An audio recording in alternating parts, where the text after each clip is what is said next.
Hi everyone. Good afternoon to all. How are you all? Doing good? Some of you have met, some of you I haven't. So you've listened to everyone here. Please excuse me for the bad throat. So you've listened to everyone here. I'm sure that you've gained so much from everyone.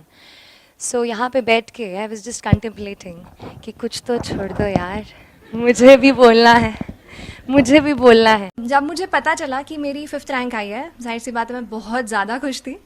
लेकिन जब मुझे ये पता चला कि मैं all India girls topper हूँ तो मैं थोड़ी सी वो हुई, क्योंकि पिछली बार से देखा जा रहा था फर्स्ट सेकंड थर्ड रैंक पे हमेशा कोई ना कोई लड़की या महिला रहती है. तो वो मुझे लगा कि थोड़ा और बेटर अगर मेरी रैंक हो पाती तो मैं सारी लड़कियों को रिप्रेजेंट करके फर्स्ट उनके उससे वो आ पाती. उस वजह से थोड़ा सा डिसअपॉइंट हूँ. बाकी ओवरऑल तो काफ़ी खुश हूँ रिजल्ट से. आप क्या बनना चाहते हो दीदी की तरह? मैं दीदी की तरह तो नहीं बनना चाहता, अभी तो शेफ बन. मैंने सुना आप दीदी को बहुत बिस्किट खिलाते थे, मोमोज वगैरह, क्या क्या बताना सर. मोमोज, बिस्किट, केक्स, बस सब खिलाते हैं? झूठ तो नहीं बोल रहे? नहीं, सब कुछ बना के खिलाता था. मुझे कुछ नहीं आता है खाना बनाना, ये सब कुछ मेरा काम करता है. मैं बोल दूं और ये मेरे लिए बना देता. दंगल का एक गाना आपको बहुत पसंद था, आप बता रहे थे उसके बारे में, कौन सा एक लाइन? दंगल की वो लाइनें हैं गाने की, जो उसका टाइटल सॉन्ग है कि कर दिखाने का मौका जब भी किस्मत देती है, गिन के तैयारी के दिन तुझको मोहलत देती है, मांगती है लागत में तुझसे हर बूंद पसीना, पर मुनाफा बदले में ये जान ले बेहद देती है. गाती नहीं है, सिर्फ भूलू ना. नहीं, गुनगुनाती हूँ बस.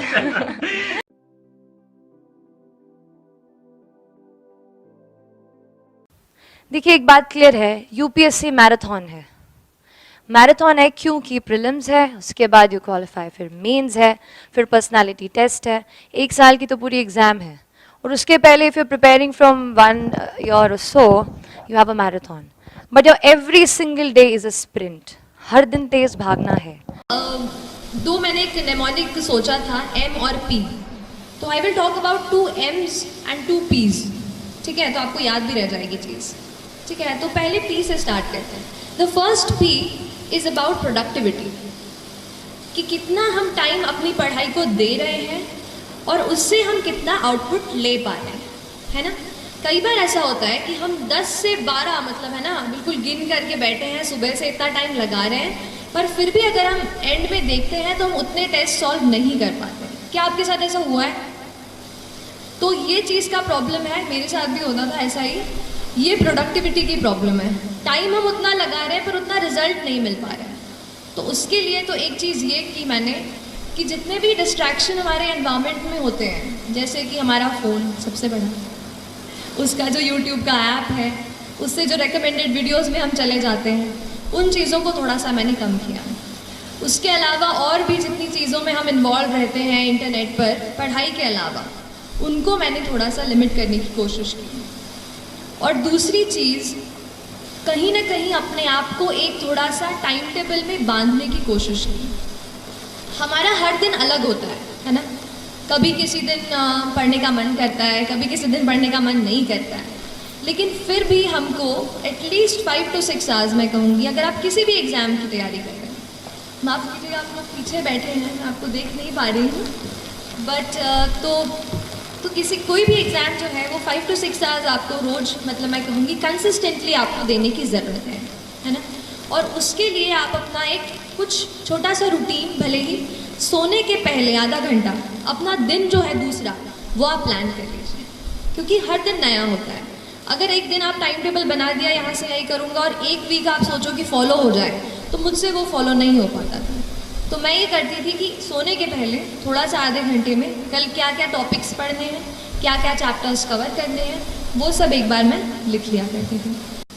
तो प्रेपरेशन में अगर यूपीएससी स्पेशली बात करूँ तो मेरे पूरे प्रेपरेशन के 2 इम्पॉर्टेंट पिलर्स रहे. एक था करंट अफेयर्स. करंट अफेयर्स इसलिए एक इम्पॉर्टेंट पिलर है क्योंकि ज़्यादातर एग्जामिनेशन आप देखेंगे तो बहुत ज़्यादा आजकल ना डायनामिक होती जा रहे हैं, कि वो ये नहीं जानना चाहते कि चलो शाहजहाँ ने बना दिया ताजमहल, वो तो हमें पता है, अब उसकी आगे की बात करो.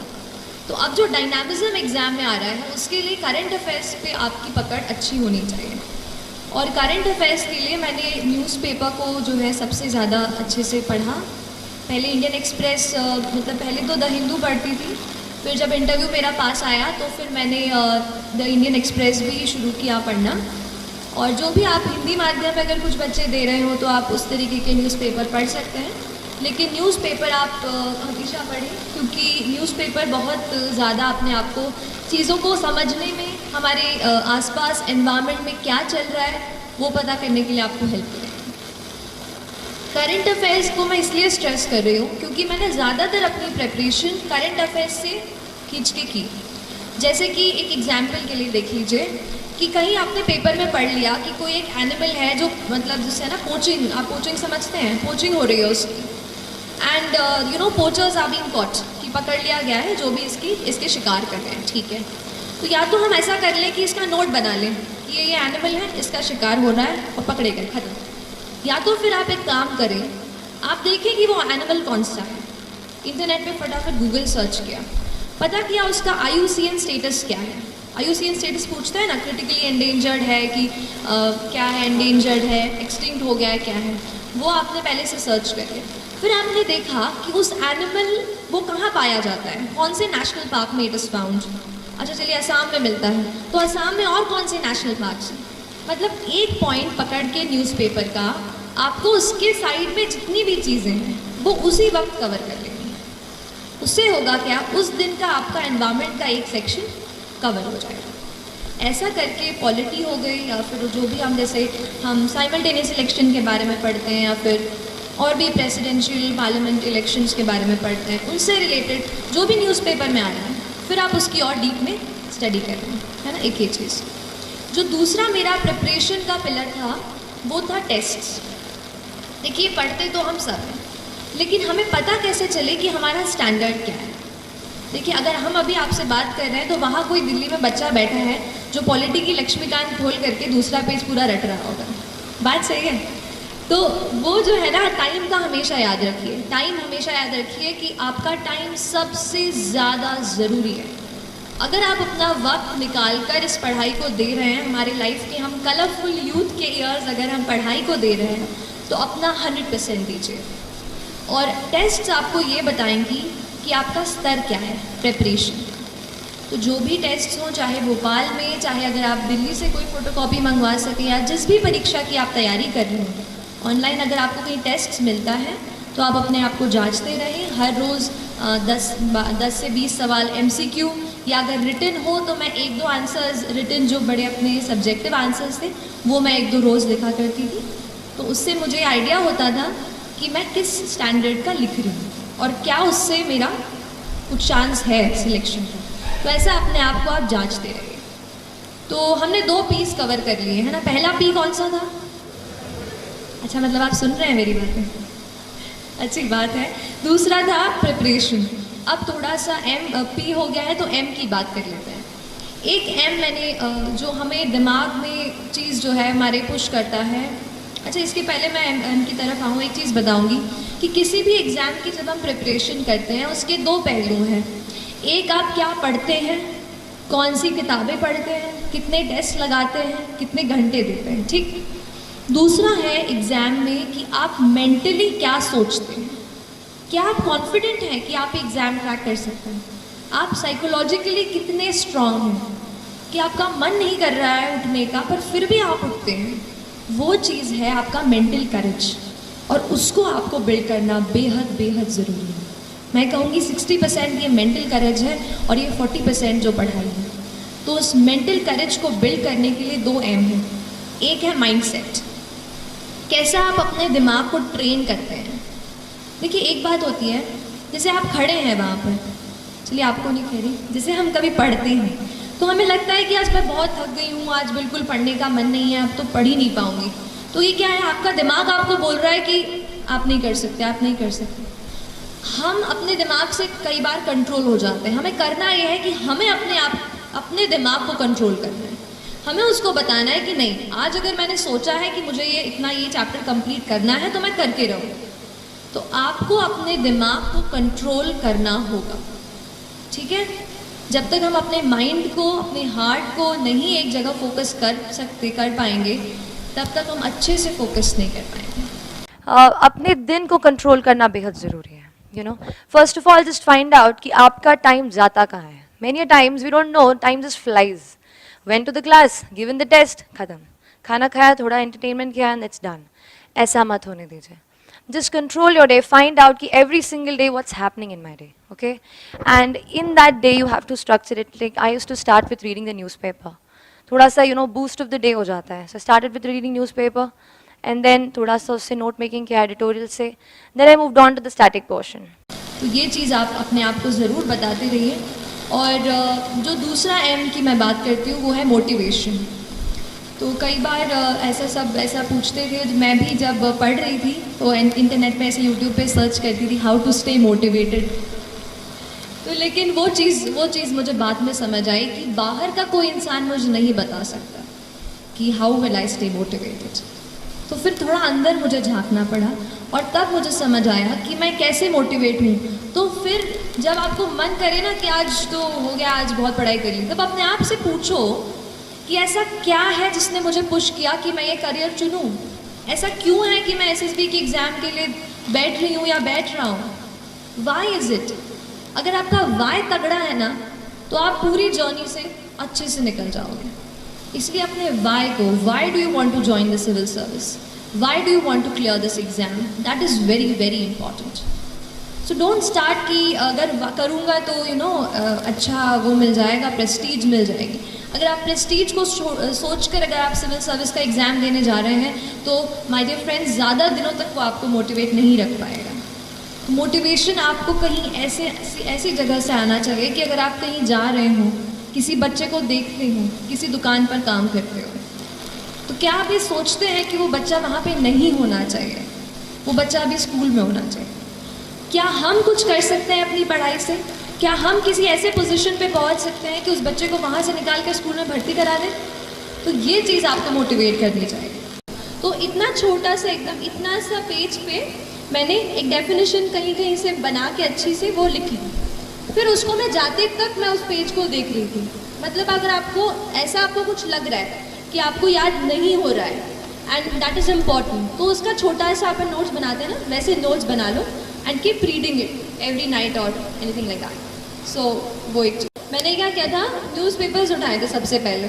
तो कॉलेज जाती थी, बस में एक न्यूज़पेपर शुरू में आधा, आते टाइम आधा, ऐसे करके, क्योंकि कॉलेज के साथ मैंने प्रिपरेशन किया तो टाइम एकदम है ना पूरे दिन का भी मुझे कम मिला। तो मैंने कोशिश की कि जहाँ भी ट्रैवल जैसे कर रहे हैं, हम कई बार ईयरफोन्स लगा लेते हैं, तो अब पढ़ने लगे तो ईयरफोन्स की जगह पे न्यूज़पेपर निकाल लीजिए। ऐसा थोड़ा सा एडजस्टमेंट कीजिए, अपना एनवायरनमेंट चेंज कीजिए पढ़ाई का। ह्यूमैनिटीज़ को स्पेसिफिक लेके जो क्वेश्चन है कि हाँ बोरियत आएगी, मैं भी हिस्ट्री पढ़ते पढ़ते सो जाती थी, और ज्योग्राफी तो आप पूछो ही मत कैसे मैंने पढ़ा है। तो ठीक है, तो ऐसा होगा आपके साथ भी, बट न्यूज़पेपर से शुरू करो, वो चीज़ें आपको इंटरेस्ट दिलाती हैं। ठीक है, जैसे कोई चीज़ आप पढ़ते हो कि ये जो है ना, आज कौन सा डे है बताइए आप मुझे। हाँ, आज वर्ल्ड हेरिटेज डे है, राइट? तो आज वर्ल्ड हेरिटेज डे पे आप यूनेस्को की वेबसाइट पे जाओ, या जो भी यूनाइटेड नेशंस इसको मना रहा है उसकी वेबसाइट पे आप चले जाओ। आज उनके उसमें आपको देखो कि अलग अलग फोटोग्राफ्स, बहुत सारी चीज़ें आपको मिलेंगी। So you can learn the UNESCO world heritage sites आज ही। समझ लो, अपने आप को आपको कहीं ना कहीं इंटरेस्ट डेवलप करना पड़ेगा। ज़रूरी नहीं है बिल्कुल कि बुक खोल के बैठे तो इसको ही कवर करना है। इंटरनेट से हेल्प लो, इंटरनेट बहुत मुझे भी हेल्प किया, बहुत ज़्यादा, उससे भी मैंने थोड़ी वैरायटी आ जाती है उससे। तो ऐसे अलग अलग सोर्सेज से पढ़ाई करो। और जैसे अगर हिस्ट्री बोरिंग लग रही है तो कभी उसके साथ कोई और ऐसा सब्जेक्ट का कॉम्बिनेशन बना लो जो आपको इंटरेस्टिंग लगता हो, है ना। तो अपने आप को रिवॉर्ड दो, कभी एक चॉकलेट खा लो रात को, पढ़ाई अच्छी कर ली हो तो। किसी को आइसक्रीम पसंद है वो खा लो।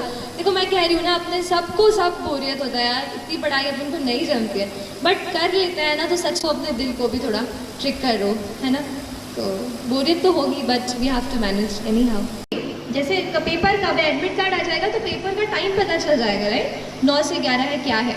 तो उसी टाइम में बैठ करके, यहाँ पे बॉटल रखी, यहाँ पे वॉच रखी, वैसे ही टाइम में अपने आप को बैठ के प्रैक्टिस करवाओ।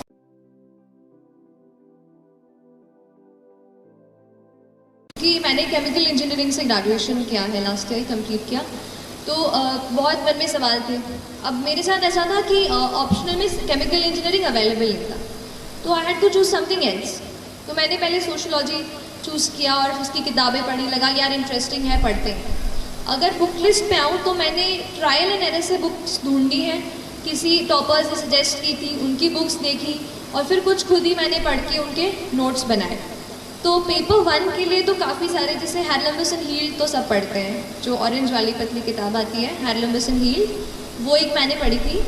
और अगर पेपर 2 पे आ जाऊँ सीधा, जो आपके क्वेश्चन पे कि काफ़ी डायनामिक है, तो नंबर 1 न्यूज़पेपर्स तो आपको पढ़ना है बहुत तरीके से, क्योंकि न्यूज़पेपर्स में कुछ ऐसी चीज़ें आप पढ़ लेते हैं which you can directly quote in your answers. कैसे चूज़ किया, जैसे मैं ये टच कर ही रही थी अभी पिछले सवाल में कि केमिकल इंजीनियरिंग नहीं था ऑप्शन में, ठीक है, तो मुझे कुछ और ही चुनना था। अब केमिस्ट्री ना बहुत अलग हो जाती है केमिकल इंजीनियरिंग से, तो फिर मैंने कुछ ऐसा सब्जेक्ट 2 मेरे दिमाग में थे, one was political science, the other was sociology. So I bought the books of both the subjects. Initial जो बुक्स होती हैं वो दोनों सब्जेक्ट्स की मैंने खरीदी। आपको भी अगर डाउट आ रहा हो ऑप्शनल में, तो आप 2-3 आपको डाउट आ रहा हो उसकी किताबें आप ले लो, जो बेसिक उसकी बुक्स हैं उनको आप एटलीस्ट एक वीक के लिए पढ़ो। उसके बाद आपको खुद समझ में आ जाएगा कि कौन सा सब्जेक्ट है जिसके साथ में सबसे ज़्यादा टाइम बिता सकता हूँ। क्योंकि ऑप्शनल जो है, जैसे यूपीएससी में 500 मार्क्स का है, तो it really makes a change to your score. तो ऐसा ही सब्जेक्ट चूज़ कीजिए विच यू इन्जॉय रीडिंग, जो आपको एक बर्डन ना लगे, है ना। कोई ट्रेंड्स पे या कितना स्कोर कर रहे हैं टॉपर्स, ये सब पे मत जाइए। आपका पर्सनल इंटरेस्ट है, उसके बेसिस पर ही आपको ऑप्शनल चूज़ करना है ना। तो बेसिक बुक्स पढ़िए और थोड़ा एफर्ट ज़्यादा डालना पड़ेगा, अगर इंजीनियरिंग के अलावा हो तो थोड़ा डालना पड़ेगा, पर कोई बात नहीं, है ना। किसने कहा था कि चीज़ें सब आसान होंगी लाइफ में, तो करनी पड़ती है यार। लेकिन सच बताऊँ तो अगर आप थोड़ा सा एफर्ट डालते हैं ना, तो सच में चीज़ें जो है ना, एक ये चीज़ भोपाली वाली कनेक्शन वाली बात बता रही हूँ कि हम भोपाल में रहते हैं, दिल्ली नहीं जाते। मतलब मैं दिल्ली नहीं गई हूँ प्रेपरेशन के लिए, मैंने इंटरव्यू देने के लिए, उसकी प्रैक्टिस करने के लिए दिल्ली गई थी। तो अपन नहीं सोचते हैं कि दिल्ली वाले कुछ अलग पढ़ते होंगे और बहुत सारा पढ़ते होंगे और अपना हो पाएगा कि नहीं। तो ऐसे सवाल मेरे मन में भी थे एंड लेकिन फिर भी कहूँगी कि थोड़ा अपने आप को बांधो, थोड़ा डिसिप्लिन में रहो, थोड़ा सा मोटिवेट रखो, दृढ़ निश्चय रखो, और बड़ा सपना देख लिया है ना तो अपने आप को उसमें पूरा झोंक दो। सोचो कि अब लाइफ में और कुछ नहीं है, जब तक ये नहीं करूँगी ना, ये करूँगा नहीं ना, तब तक कुछ नहीं होने वाला मेरा, ना मेरा ना किसी और। तो उस तरीके का एटीट्यूड, एक फायर, एक वो पैशन अपने आप में आपको जगाना पड़ेगा। That passion will drive you and that passion will take you places. और अगली बार जब मैं यहाँ पर, आप नहीं, मैं नहीं, आप जब यहाँ पे खड़े होंगे तो मुझे ज़रूर बुलाना, ठीक है। ठीक है, तो जो भी सुन रहे हो प्लीज़ आप लोग अच्छे से करनी है। और जब आप यहाँ पे मैडम आपको फ़ोन करके बुलाएं कि बेटा आओ, चलो आप भी बताओ यहाँ पे, तो ज़रूर मुझे भी बताना है। ऐसे ही मतलब ये कहना चाह रही हूँ कि उतनी फायर आपके अंदर होनी चाहिए। ड्रीम बिग, है ना, बड़ा सपना देखने से बिल्कुल मत डरो। लाइफ सबकी चैलेंजिंग होती है, किसी को फाइनेंशियल कंस्ट्रेंट्स होते हैं, कुछ इमोशनल कंस्ट्रेंट्स होते हैं, मेरे साथ भी ऐसी चीज़ें थी। लेकिन फिर भी जब आपने ठान ली है वो चीज़, तो फिर आपका कहते हैं ना कर्तव्य बनता है कि अगर ठान लिया है तो फिर या तो ठानो मत, या तो अगर यहाँ बैठ गए हो ना तो एग्ज़ाम क्रैक करके ही मानो, ठीक है। तो एक ये वो अपना एक ड्राइव, डिटर्मिनेशन अपने साथ रखो।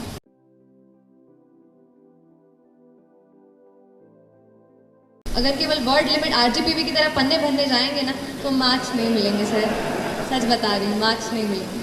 मैंने भी आरजीपीवी के एग्ज़ाम 2-2 घंटे में निकाल के आती थी। मतलब अब देखो, अब आपसे अच्छे से शेयर करूँ, अब हंस गए तो थोड़ा और याद ही एक चीज़ मेरे को कि मेरा लास्ट सेमेस्टर का एग्ज़ाम, हमारा 8 सेमेस्टर का एग्ज़ाम का 4th पेपर, 4 ही पेपर होते हैं थियोरेटिकल इंजीनियरिंग में आखिरी सेमेस्टर में, तो उस पेपर के बीच में और मेरे प्रीलिम्स एग्जामिनेशन के बीच में 14 दिन का अंतर था। 14 दिन, आप समझ रहे हैं। मतलब मेरे लाइफ की मैं बड़ी एग्ज़ाम देने जा रही हूँ और मुझे जब पता चला कि बस 14 दिन है तो मैं हिल गई थी पूरी तरीके से। तो वो जो एग्ज़ाम था आखिरी, जो भी पेपर थे 4, वो मैंने 2-2 घंटे में लिख के मैं निकली हूँ, क्योंकि मुझे एक चीज़ तो पता थी कि यहाँ पे मुझे ज़्यादा क्वालिटी पर जज नहीं किया जाएगा। आप समझ रहे हो ना, इंजीनियर टू इंजीनियर बातें है। तो लेकिन यूपीएससी ऐसी नहीं है। आप कोई और पेपर देंगे, एसएससी, एसएसबी, वहाँ पे वो आपके क्वालिटी ऑफ आंसर पे ही आपको चेक करेंगे। एंड वहाँ पे आप सोचो कि मैं लाइन थोड़ी स्पेस बना के जो है पेज मुझे पूरे भर दूंगा और उसमें पॉइंट नहीं होगा तो आपको मार्क्स नहीं मिलेंगे। ये मुझे कैसे पता चला, जब मैं अपने टेस्ट लिख रही थी, जो आप टेस्ट देख रहे हैं ना, उनमें आप नंबर देख लीजिएगा। शुरू के टेस्ट में आप देख लीजिए मैं कैसा लिखती हूँ, और बाद के टेस्ट में देखिए आप मैं कैसा लिखती हूँ। मैंने खुद ही ये चीज़ समझी, इम्प्रूव की, कि मेरे आंसर में वो लोग ये नहीं देख रहे कि मैं कितना दोनों पेज कम्प्लीटली भर रही हूँ, वो ये देख रहे हैं कि कितने पॉइंट्स उसमें से निकल रहे हैं। आप समझ रहे हैं? तो पॉइंट्स कितने उससे रेलेवेंट क्वेश्चन में जो पूछा गया है। एक तो पहली बात, क्वेश्चन को अपन को 2 बार पढ़ना है, ठीक है। एग्जाम में इतना प्रेशर होता है, एक बार पढ़ लेते हैं, हाँ को ना को हाँ पढ़ के आंसर टिक ला के आ जाते हैं, वो चीज़ गलत है। तो क्वेश्चन आप चाहे मेंस का हो चाहे प्री का हो, 2 बार पढ़ो, दिमाग को शांति से दिमाग में घुसाओ, और फिर 10 सेकेंड्स का वक्त लेके फिर शुरू करो आंसर राइटिंग। और ऐसी कोई मेरी वो नहीं रही कि जैसे ज़्यादा स्पेस लूँ या इस तरीके से, ऐसा कुछ नहीं है। अगर आपको ऐसा लग रहा है तो फिर अच्छी बात है, मेरा प्रेजेंटेशन अच्छा काम कर गया, है ना। तो बस हाँ, क्योंकि देखो प्रेजेंटेशन भी इम्पॉर्टेंट होता है ना। एक चीज़ पे आ जाती हूँ कि देखो कोई एग्जामिनर आपकी कॉपी चेक कर रहा है, उसे कोई मतलब नहीं है सृष्टि देशमुख कौन है, कोई मतलब नहीं। उसके लिए बस एक गड्ढा है कॉपी का, राइट। अपने लिए वो अपनी पूरी लाइफ की वो है ना मेहनत अब उनको दे रहे हैं। तो आप कैसे दूसरों से अलग आपकी कॉपी चमके, इस बात पे आपको थोड़ा वर्क करना पड़ेगा। तो आपकी कॉपी प्रेजेंटेबल होनी चाहिए, ऐसा नहीं कि बिल्कुल मोतियों के अक्षर लिखने हैं, ऐसा कुछ नहीं है। नॉर्मल आप हैंड राइटिंग लिखो, बट उसको समझ में आ जाए एग्जामिनर को, मतलब उसको चश्मा, अब वो प्रोफेसर्स होंगे, उनको ज़्यादा वो ना करना पड़े, दिक्कत ना हो, उनके लिए आसानी हो, ऐसा आंसर लिखो। प्रेजेंटेबल भी हो, थोड़े बहुत, जैसे आपने पूछा था ना कि आप क्या आंसर में करते हो, तो मैंने थोड़े फ्लो चार्ट वगैरह भी बनाए। मैप मैंने सीखा कि कैसे मैं 10 सेकेंड में इंडिया का मैप बना लूँ, तो वो मुझे एक चीज़ काम आई। एक फ्लो चार्ट बनाया, पूरा पॉवर्टी का खत्म हो गया। एटलीस्ट एक बेसिक लेवल हमने एक्सप्लेन कर दिया। फिर उसके बाद डिमांड ऑफ द क्वेश्चन के हिसाब से हम पॉवर्टी को इलैबोरेट कर देंगे कि एग्जैक्टली इसमें पूछा क्या है, ठीक है। जैसे एक क्वेश्चन आया था कि आप रामसर वेटलैंड साइट्स बताइए इंडिया में कौन से हैं, तो इधर मैं लिख देती कि 2 Ramsar wetland sites are Deepor Beel in Assam and Bhojpal lake in Bhopal, ठीक है। मैंने क्या किया, छोटा सा मैंने 10 सेकेंड में फटाक से एक मैप बनाया, वहाँ पे असम के साइड पे एक गोला बना के वहाँ लिख दिया दीपोर बिल, और इधर लिख दिया भोजपाल लेक। तो उससे क्या हो गया, प्रेजेंटेशन इम्प्रूव हो गया। हो सकता है आधा मार्क मैंने वहाँ एक्स्ट्रा चुरा लिया हो। ऐसे करके आपको अपने आंसर्स को इम्प्रूव करना है, और ये प्रैक्टिस से आएगा, है ना।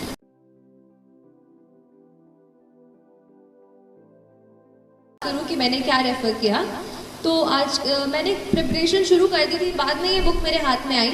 इसमें पूरा पेपर 1 और पेपर 2 साथ में दिया हुआ है, नितिन सांगवान सर की किताब है। उसमें वो भी IAS हैं और उन्होंने लिखी है, तो उसमें पेपर 1 पेपर 2 दोनों मिल जाएगा, दैट्स 1। मैंने कास्ट के स्पेशल एस्पेक्ट्स को कवर करने के लिए नदीम हसनैन की किताब है। तो नदीम हसनैन की ट्राइब्स वाली नहीं है, sociology, general sociology, Nadeem Hasnain वो। और फिर रूरल सोशोलॉजी के लिए दोषी एंड जैन की किताब आती है, वो आप पढ़ सकते हैं, है ना। ये कुछ है, बाकी अभी तो ऐसा ही है। बाकी आप तन्वी सौंद्रियाल मैम, उनकी बुक लिस्ट आप पढ़ सकते हो, काफ़ी कुछ मैंने उनसे भी सीखा है। पॉलिटी की लक्ष्मीकांत आती है, वो तो कवर टू कवर ही पढ़नी है आपको। मॉडर्न इंडिया की स्पेक्ट्रम की राजीव अहिर आती है, वो आपको कवर टू कवर पढ़नी है। कुछ किताबें जैसे DD बासु हो गई, कोई अगर पॉलिटी के नेक्स्ट लेवल पे पढ़ रहा है, DD बासु पढ़ रहा है, तो उसके केवल आप नोट्स बनाओ। तो आप डिसाइड करो कि आपके एग्जामिनेशन के नीड के हिसाब से कौन सी किताब आपको पूरी पढ़नी है और कौन सी की आपको नोट्स बनाने हैं।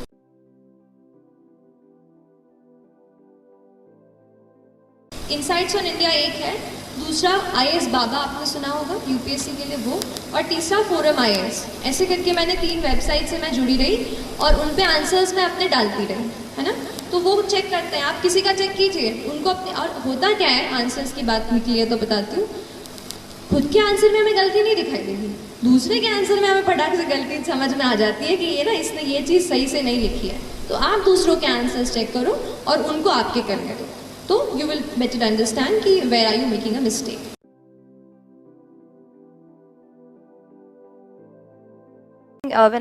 If you go through my marks, I got like 417 GS and a little bit decent in socio as well. I think, but if you go through my prelims marks, I scored 104, which was just like 6 marks more than the cutoff. So 3 questions आते हैं, I would not have been here. मेरे भी 90 marks ही आया करते थे ऐसे mock में इतने दिन पहले, 80, 90, 70, तो मुझे लगा ये 110 का आंकड़ा तो मैं पार नहीं कर पाऊंगी, ऐसा होगा। तो लेकिन आपको क्या करना है, आपकी जो मिस्टेक कहाँ हो रही है उसको आप पकड़ो। अच्छा, मिस्टेक कैसे? नॉलेज का गैप है क्या? कहीं कोई चीज़ मैंने कि मुझे 3 में से 1 आ रहा है फिर भी मैं अटेम्प्ट कर रहा हूँ और वो नेगेटिव हो जा रहा है, वो पकड़ो। कभी कभार हम सिली मिस्टेक कर देते हैं, ए का बी का डी मार्क कर देते हैं, तो क्या ऐसी मिस्टेक है? अपने नेचर ऑफ मिस्टेक को एनालाइज करो। और अगर आपको ये लगता है, मेरे साथ ऐसा हुआ था कि मेरा नॉलेज का गैप सामने आ रहा था कि this thing I have not studied, तो उस टाइम पे फिर मैंने पेपर लगाना कम कर दिया और थोड़ा अपनी रीडिंग पे, स्टडी पे फिर से फोकस किया। ठीक है, तो आप स्टडीइंग पे फिर से जाओ, जो आपका वीक एरिया है, जहाँ आपके क्वेश्चंस गलत हो रहे हैं, आप उसको फोकस करो। जर्नी से मुझे ये लगा when I was into the process of preparation कि यूपीएससी आपको कोई बायस नहीं रखता है। देखिए, आप समझने की कोशिश कीजिए, पीटी आया पीटी गया, पीएमटी आया पीएमटी गया, पर यूपीएससी की जो ऑथेंटिसिटी है, जो उसकी क्रेडिबिलिटी है, वो आज तक मेंटेन है। आज तक जो बच्चे उसमें से सिलेक्ट होते हैं वो आज IAS officers, IPS, all India service, IRS में जाके सर्व कर रहे हैं। तो उस एग्जामिनेशन और उस इंस्टीट्यूशन की जो क्रेडिबिलिटी है वो बेहद हाई है, और वो इसलिए क्योंकि वो कोई बायस नहीं रखते हैं कि हिंदी माध्यम का बच्चा है या तेलुगु माध्यम में लिख रहा है तो उसको हम नहीं वो करेंगे। तो मुझे नहीं लगता कि उस इंस्टीट्यूशन में कोई बायस है। अगर कोई कमी आ रही है, जो मुझे लग रहा है, जिसकी वजह से जैसे हम देखते हैं कि हिंदी माध्यम में जो छात्र दे रहे हैं उनका अगर रेशियो कम है, तो मेरे पर्सनल ओपिनियन में शायद जो है ना, मटेरियल का दिक्कत आ रहा है। आजकल इंग्लिश में इंटरनेट पे वेबसाइट्स हैं, सब इंग्लिश में रहती हैं, तो उनसे, जैसे मैं इंग्लिश मीडियम से थी तो मैं कोई भी वेबसाइट पे जो भी मटेरियल हो उसको मैं एक्सेस कर पा रही थी, पर शायद अगर कोई हिंदी माध्यम का छात्र है उसके लिए शायद मटेरियल की दिक्कत आ रही है। लेकिन मेरे ज्ञान में आया है कि कुछ कोचिंग्स ऐसी हैं या कुछ जैसे वेबसाइट्स हैं जो हिंदी में ही मटेरियल प्रोवाइड करते हैं। तो अगर आपका माध्यम हिंदी हो तो ये मन में बिल्कुल ना सोचिए कि यूपीएससी आपसे भेदभाव करेगा या उससे आपको कम मार्क्स देंगे। अगर आप में काबिलियत है, आप सही तरीके के आंसर्स लिखते हैं, जो पूछा है वो आप बताते हैं, तो आपको ज़रूर मार्क्स मिलेंगे, है ना। 759 बच्चे सिलेक्ट हुए इस साल, ठीक है, फाइनल लिस्ट में यूपीएससी की, and there are just 182 girls ma'am, just 182 out of 759, मतलब हम 50-50 हैं। और यहाँ पर हमारा इतना जेंडर इम्बैलेंस है। तो मैं सारी गर्ल्स जो अभी मुझे सुन रहे हैं, टेल यू प्लीज़ खूब सारा अच्छे से पढ़ाई करो। ये जो जेंडर इम्बैलेंस चल रहा है ना, 759 में से बस 182, ये हमें बढ़ाना है बस सिलेक्शंस, ठीक है। तो प्लीज़ ऑल द गर्ल्स, हमारे पास डिस्ट्रैक्शन कम होते हैं ना, दोस्त नहीं होते बाहर ऐसे घूमने फिरने के लिए ज़्यादा, तो उस चीज़ का थोड़ा फ़ायदा उठाओ और अच्छे से प्लीज़ अपने आप को डेडिकेट होकर पढ़ाई करो please. This message is specially for girls, otherwise तो सबके लिए बोल रही हूँ।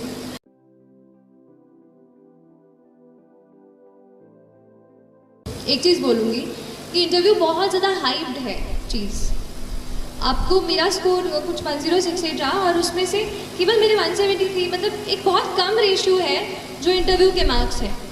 तो मैं ये कहूँगी, जब तक आप उस स्टेज पे पहुँचोगे ना कि जब आप इंटरव्यू दे रहे हैं तब आप इतना पढ़ लेते हो कि आप दूसरे का इंटरव्यू ले लोगे, ठीक है।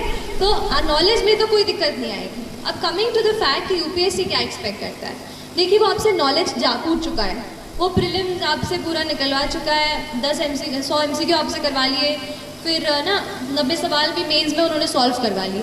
अब उन्हें आपके नॉलेज से इतनी वो नहीं है, डाउट्स नहीं है। अब वो आपको देखकर ये समझना चाहते हैं कि क्या ये कैंडिडेट इज़ ही और शी फिट, कि हम इसको इतनी रिस्पॉन्सिबिलिटी दे पाएँ, क्या इसमें वो इतना पेशेंस है, क्या वो अपने आप को एक्सप्रेस कर पा रहा है। क्योंकि जॉब ऐसी है ना कि आपको लोगों से जुड़ा रहना पड़ेगा। अगर आप अपने आप को कैबिन में बंद करके बस फाइल पुश करते रहेंगे तो असली में हम इम्पैक्ट नहीं डाल पाएंगे। तो क्या वो एक्सप्रेस कर पा रहे हैं अपनी चीज़ को, और कॉन्फिडेंट रहिए, क्योंकि देखिए सारी चीज़ें सबको नहीं आती, हम एनसाइक्लोपीडिया तो नहीं है, तो कोई चीज़ रह जाएगी। मेरे भी इंटरव्यू में एक सवाल उन्होंने पूछा था कि कुछ ऐसा पूछा था कि आप केमिकल इंजीनियरिंग से हो तो पॉलीमर्स का एग्रीकल्चर में क्या यूज़ होता है। अब वो चीज़ मुझे उस वक्त नहीं याद आई, तो मैंने थोड़ा 5 सेकेंड रुकी, फिर मैंने कहा कि sir I am unable to recollect at this moment, I will read about it. तो ऐसा करके मैंने वो सवाल वो किया और फिर वो दूसरे सवाल पे आ गए। तो ऐसा कुछ नहीं है कि आपको हर चीज़ आनी चाहिए, इट्स जस्ट दैट आपका जो डिटेल्ड एप्लीकेशन फॉर्म है, जो बैकग्राउंड है, you should know everything about it. जैसे मैंने अपनी स्कूलिंग कामिल से की, तो मैंने थोड़ा कामिल की हिस्ट्री पढ़ ली कि बाई चांस उनका नाम इस पे अटक जाए तो वो उससे कुछ पूछ ले। तो ऐसा आप करो और बैकग्राउंड अच्छे से प्रिपेयर करो and be ready and be confident. They just want you to be confident so that you express yourself well and you're patient even when they try to heckle you। मतलब वो कुछ ऐसा करें कि आपको थोड़ा अजीब लगे, पर उस वक्त भी आप अपना ध्यान ना खोएं और अच्छे से उत्तर दे सकें। मेरे ख्याल से वो इतना एक्सपेक्ट करते हैं, क्योंकि बाकी की ट्रेनिंग तो वो देंगे हमको, बस अब स्टूडेंट की तरीके से हमें जांचते हैं, तो इतना कुछ नहीं है।